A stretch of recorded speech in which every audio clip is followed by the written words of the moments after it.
মাত্র 1 মিনিটের মধ্যে আমরা নবাব সিরাজউদ্দৌলার লেখক সিকান্দার আবু জাফরের লেখক পরিচিতিটা মুখস্থ করে ফেলবো। ঠিক আছে, চলো শুরু করি। প্রথম হচ্ছে লেখক পরিচিতি, সিকান্দার আবু জাফর। এটা কিসের লেখক? নবাব সিরাজউদ্দৌলার নাটকের। এই যে লোকটা, এই লোকটা হচ্ছে সিকান্দার আবু জাফর। তার জন্মসাল হচ্ছে 1919 সালে সাতক্ষীরা জেলার তালা উপজেলার তেতুলিয়া গ্রামে। ঠিক আছে, এবং তার সাহিত্যকর্ম হচ্ছে মহাকবি আলাওল, মাকড়সা এবং শকুন্তপুক খান। চলো মুখস্থ করি আজকে ক্লাসের মধ্যে। ঠিক আছে, লেখক পরিচিতি, নবাব সিরাজউদ্দৌলা নাটকের লেখক হচ্ছে সিকান্দার আবু জাফর। তিনি জন্মগ্রহণ করেন 1919 সালের সাতক্ষীরা জেলার তালা উপজেলার তেতুলিয়া গ্রামে, এবং এই তেতুলিয়া হইতেছে পঞ্চগড়ের একটি উপজেলা। এই তেতুলিয়া হইতেছে পঞ্চগড়ের একটি উপজেলার নাম হচ্ছে তেতুলিয়া।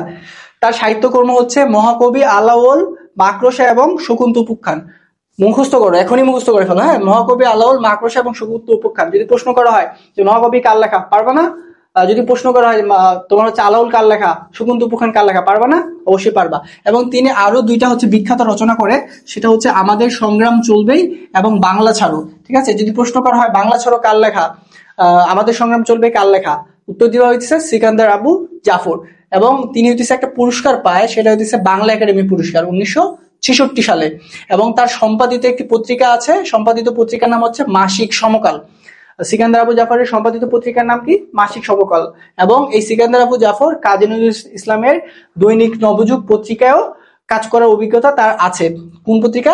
কাজী নজরুল ইসলামের সম্পাদিত দৈনিক নবযুগ পত্রিকায়। এবং তিনি চাকরি করছে হচ্ছে রেডিও পাকিস্তানে। সিকান্দার আবু জাফর চাকরি করেন কোথায়? রেডিও পাকিস্তানে। এবং তিনি 1975 সালের 5ই আগস্ট, অর্থাৎ শেখ মুজিবুর রহমান যেদিন মারা গেছে এবং শেখ হাসিনা যেদিন বাংলাদেশ ত্যাগ করছে, সেই দিনই হচ্ছে তোমার এই লেখক মৃত্যুবরণ করে। খুবই হইতেছে একটা ভাগ্যবান দিন।